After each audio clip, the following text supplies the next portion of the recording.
내 짐을 여호와께 맡겨라. 왜 너가 혼자 지고 힘들어하느냐? 나에게 맡기고 너의 발걸음을 좀 가볍게 해봐라. 이런 말씀입니다.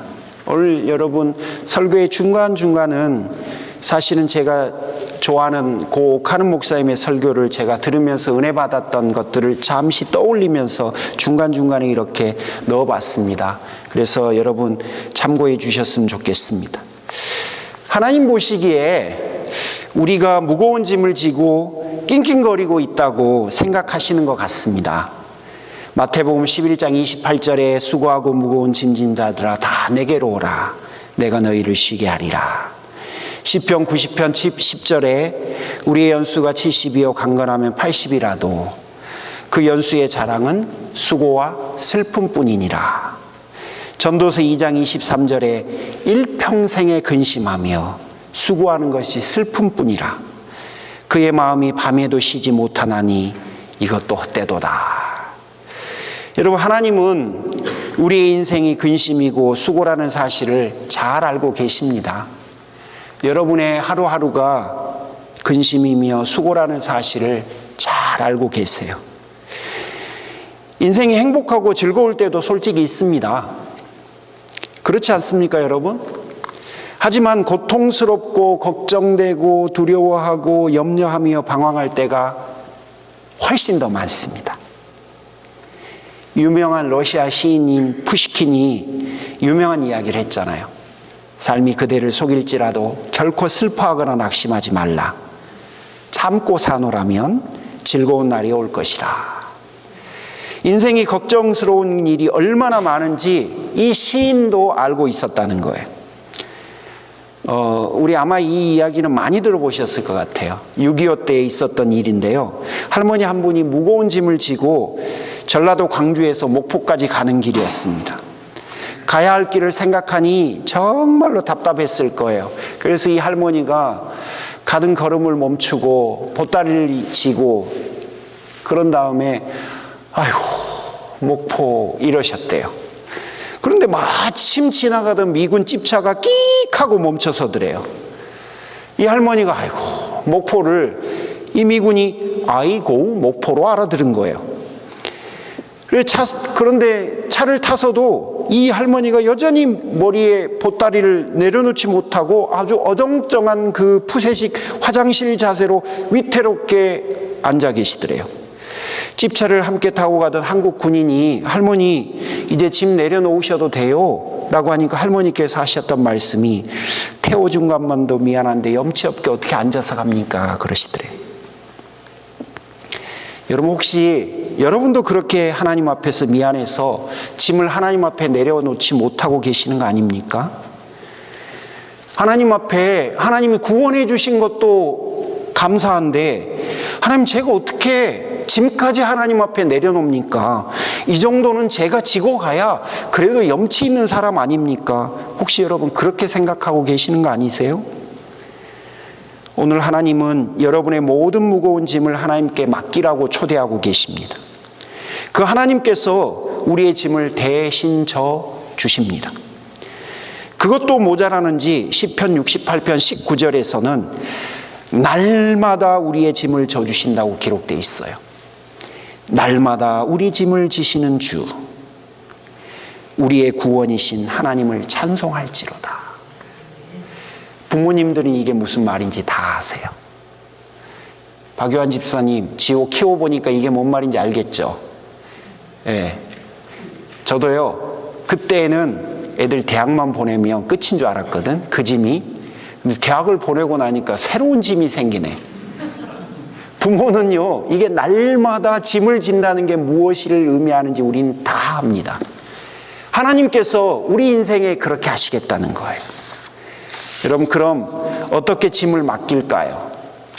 다윗은 어렸을 때부터 목숨을 위협받았다는 거 우리 잘 압니다. 이곳저곳 도망을 다니면서 그가 오랜 세월을 살았다는 것도 잘 알아요. 오늘 시편에 곳곳에 그런 다윗의 두려움과 염려와 걱정들이 다 묻어나 있습니다. 2절에 보면 도망 다니느라 늘 근심이 끊이지 않았다고 그래요. 그는 편하지 않았다고 그럽니다.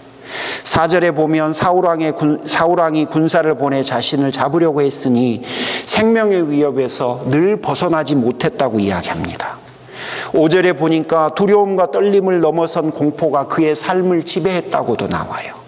그래서 6절에 할 수만 있으면, 정말 자기가 할 수만 있으면 비둘기처럼 이 무거운 환경을 훌훌 털고 떠나버리고 싶다고 고백까지 해요.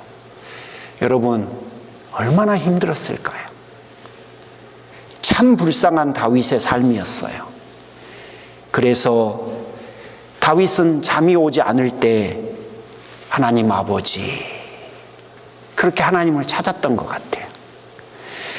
사울의 군대가 쫓아올 때 하나님 아버지, 근심이 생길 때에도 하나님 아버지, 하나님 아버지, 하나님 아버지. 그러다 보니까 그가 22절의 결론에 도달한 겁니다. 짐을 주께 맡겨야 되겠다. 그러면 짐을 어떻게 맡기냐? 성경은 오늘 본문 1절은 기도, 16절에는 부르짖고, 17절에는 내 소리를 그분이 들으시리라. 그가 말하는 짐을 맡기는 비결은 하나님께 기도했다는 거예요. 이쯤 되면 여러분, 또 식상해, 속으로 그러실 거예요. 그게 여러분, 기도라는 것을 의무로 이해하시기 때문에 그래요. 기도는요, 아무 때나 언제든지 부르고 찾으면 그분이 달려오겠다는 거거든요. 근데 이게 어떻게 의무입니까? 특권이지. 여러분 같으시면, 저는 그걸 향토 장학금이라고 하거든요. 제가 대학 다닐 때 저희 부모님이 좀 형편이 어려우시니까 등록금 한번 대주시면서 다음부터는 너가 웬만하면 알아서 했으면 좋겠다. 그래서 제가 여기 있는 제 와이프하고 같이 열심히 일해갖고, 여러분 제가 그 용돈도 하고 등록금도 하고 그랬거든요. 근데 여러분, 그래도 급할 때 있잖아요. 급할 때, 진짜 급할 때 소위 말하는 장학금을 신청하는데요. 그 장학금을 어디에다 신청하냐면 고향에다 신청을 합니다. 그래서 일명 그거를 향토 장학금이라고 그래요. 요즘은 셀폰이 있지만 그때는 그런 게 없으니까 공중전화에 줄 쫙 서갖고 전화 내용 다 들을 수 있어요. 아버지, 뭐 이게 이래갖고 이래서 돈이 필요해요. 그러면 뭐라고 하시냐면, 얼마가 필요하냐? 그러면 얼마가 필요해? 알았다, 내일 붙여주마. 기도는 그런 거예요. 기도는 그런 거라니까요. 하나님, 제가 하나님 때문에 너무 좋아요, 행복해요. 그러고 나서 하나님, 그런데요, 필요한 게 있어요. 근데 이게 의무라고 해요, 여러분? 이게 책임이라고요? 그건 오해시지. 이거는 특권이죠. 특권. 여러분, 저한테 새벽 3시에 전화를 할 수 있는 사람이 몇 분이나 될까요?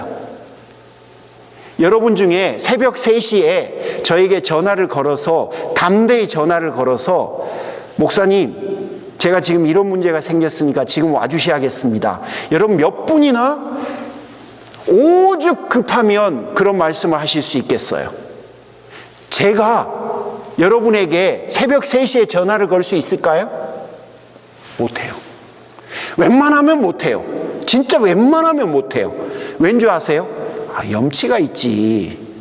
그런데요, 하나님에게는 그런 거 없어요. 제가 아직 오늘이죠. 오늘 새벽 4시쯤에 잠이 깼거든요. 뭐 이런저런 생각들이 계속해서 들어서 도저히 잠을 이루지 못할 것 같아요. 제가 그냥 벌떡 일어났어요.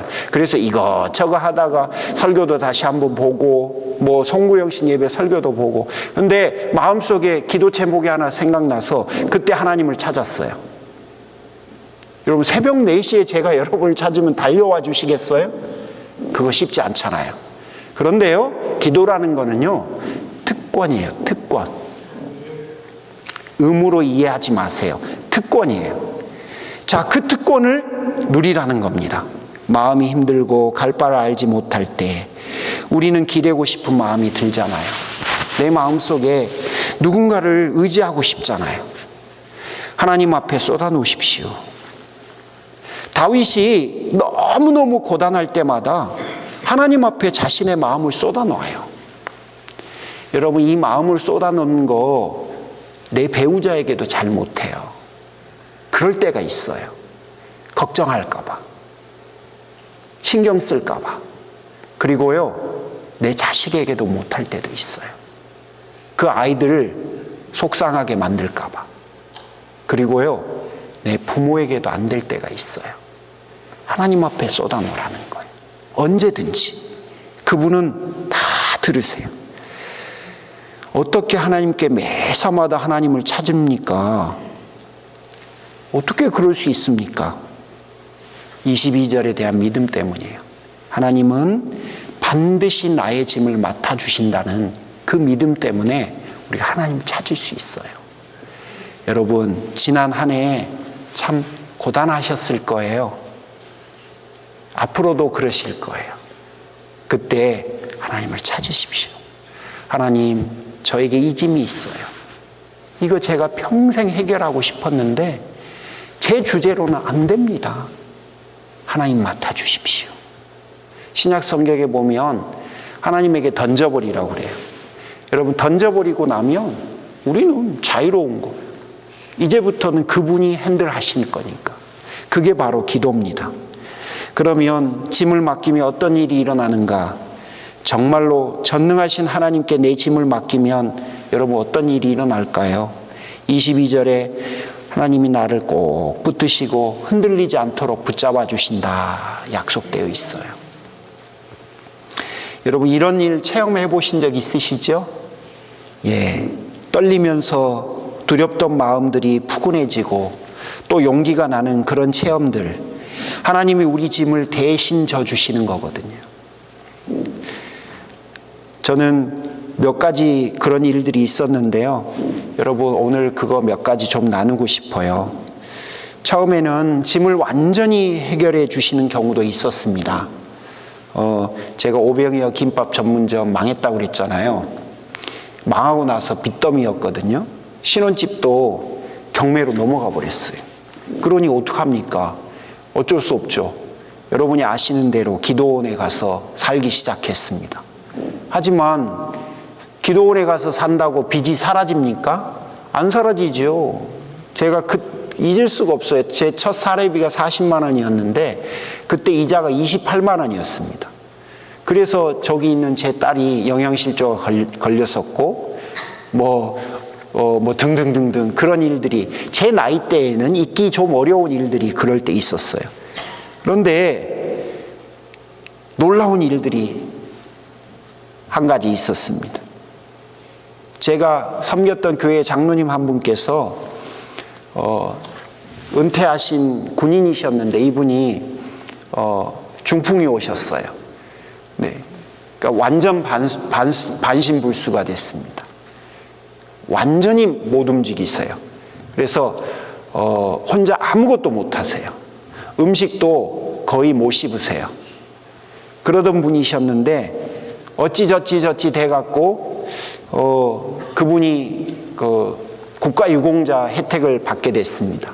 그리고 그 과정을 신림동에서 좀 몇 년 밥 먹었다고 제가 그 일을 좀 도우게 됐어요. 그랬더니 그 권사님이 너무 감사하다고 제 빚을 한꺼번에 다 갚아주고 계셨어요. 여러분, 저 지금 자랑하는 거예요. 잘난 체 하는 거예요.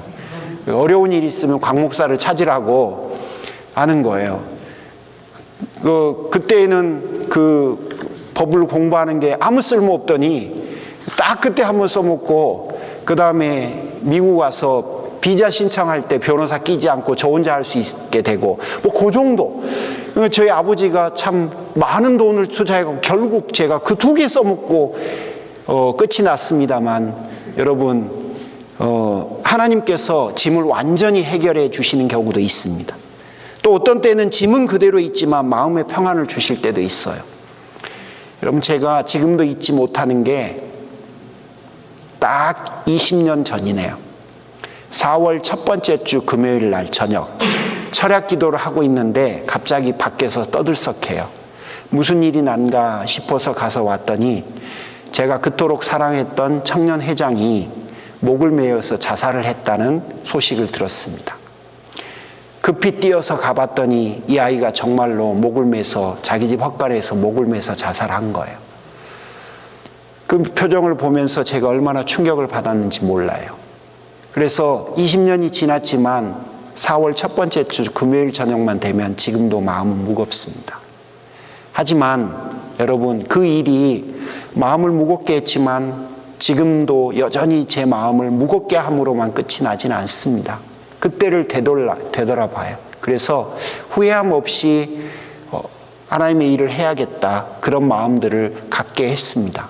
그때 열정만으로는 안 되겠다, 배워야 되고 알아야 되고 그래야 도울 수 있겠다, 그런 생각들을 하게 되었습니다. 짐은 그대로 있지만 마음의 평안을 주실 때도 있다는 겁니다. 세 번째는 짐이 그대로 있지만 놀라운 힘을 주실 때도 있습니다. 여러분, 저는 우리 교회의 현재 모습이 그러지 않나 싶습니다.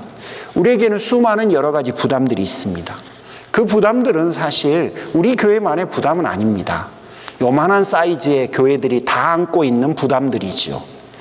그런데도 여러분, 신기하지 않습니까? 굴러가게 하고 감당하게 하신다는 거예요. 또 중간중간에 우리에게 기쁨을 주시고 뭔지 모르지만 내가 누군가를 위해서 헌신하게 만들고 사랑을 베풀게 만들고 또 내 마음을 바꿔주시기도 한다는 거예요. 이게 바로 짐은 여전히 있지만 우리에게 그 일들을 감당하실 수 있도록 힘을 주시는 거죠.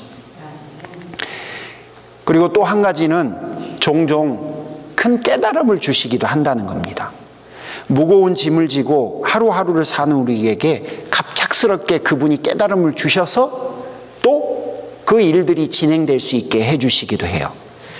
여러분, 이런 여러 가지 일들을 체험하게 되면 하나님이 나를 꼭 붙들고 계시는구나, 그런 확신을 갖게 됩니다. 우리 각자가 인생의 짐을 많이 지고 가지만 여러분, 그때마다 하나님께서 우리의 짐을 지고 계시다는 사실을 여러분 꼭 기억해 주십시오. 성경책 부피 정도 되는 쇠 조각 하나가 있었다고 그럽니다. 어떤 사람은 그것을 고물장사에게 5불을 주고 팔았습니다. 다른 사람은 그것으로 말발굽을 붙이는 편자를 만들어서 50불에 팔았다고 합니다. 또 다른 사람은 그 쇠로 바늘을 만들어서 500불의 수익을 올렸다고 합니다. 그리고 또 한 사람은 수술용 칼을 만들어서 10,000불 상당의 돈을 받고 팔았다고 합니다. 다른 한 명은 최고급 손목시계에 들어가는 최고급 시계 스프링을 만들어서 10만 불 상당의 거금을 만들어서 부자가 되었다고 합니다. 여러분, 여러분에게 2018년이 동일하게 주어지실 겁니다. 어떤 분들에겐 364일, 어떤 분들은 366일이 아니라 모두에게 365일이 주어질 겁니다. 그 365일 쇳덩어리 하나하고 똑같습니다. 어떻게 사시겠습니까? 이제 여러분의 선택입니다. 근심하며 걱정하며 사실 것인지 아니면 모든 짐을 그분에게 맡겨드리고 그분이 주시는 그 놀라운 것들을 누리며 하나님을 섬기며 살아가실 건지. 교회를 바라보는 눈도 똑같습니다. 우리 교회가 가지고 있는 짐들, 우리가 짊어져야 될 짐들 하루아침에 사라지지 않을 겁니다. 그거 보면서 염려하고 근심하고 걱정하고 불평하고 또 비난하면서 책임 전가하면서 사실지, 아니면 인정하고 하나님 앞에 그 짐들을 맡겨드리고 그분이 일하심을 바라보며 여러분 살아가실지, 이제는 여러분이 선택하셔야 합니다. 여러분 자녀들 이슈도 마찬가지고요, 여러분 가정 이슈도 마찬가지고, 여러분 직장 이슈들도 다 마찬가지입니다. 건강도 마찬가지입니다. 여러분 어떻게 하시겠습니까? 그냥 고물상에다 5불 주고 파실래요?